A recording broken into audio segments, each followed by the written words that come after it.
Alright guys, so welcome back. Thank you for hanging out, spending a few moments here with me. If you're new, definitely make sure you hit that subscribe button. I really do appreciate it. Now 9 or 10 months ago, I went over some of the options that you have if you're looking to wide body your Charger, and I kind of want to show you guys some of the options out there for the Challenger. There's a ton of them, regardless of your budget. You could go anywhere from $700 flares all the way to a full body kit, front and rear fenders, splitter, all kinds of stuff. You can option it out regardless. Now, something to keep in mind is that you're going to have to paint these fender flares. You're going to have to paint the front bumper. So the more expensive the body kit, the more you're going to have to paint, the more you're going to have to install. And then another thing that you're going to have to keep in mind is the wheels.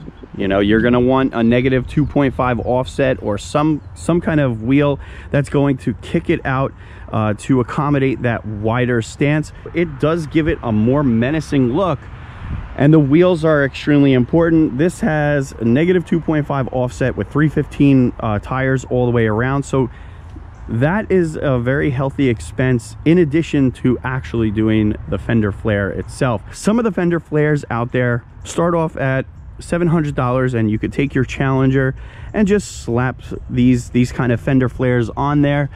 You put your wheels, tires, and you're probably in the ballpark of about $3,000 all said and done with the tires and wheels. And then there are some that, you know, you remove your front bumper, your rear bumper, do the fender flares, do the splitter, and it really just starts adding up quick, but you have a more unique look. Now, the flares like this, in my opinion, have the nicest look. You know, staying with this kind of a style gives it that stock, subtle look to it, and a nice clean look.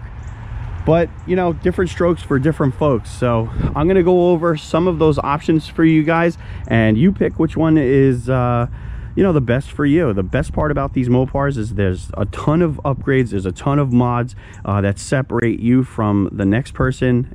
With that being said, let's take a look at some of these body kits.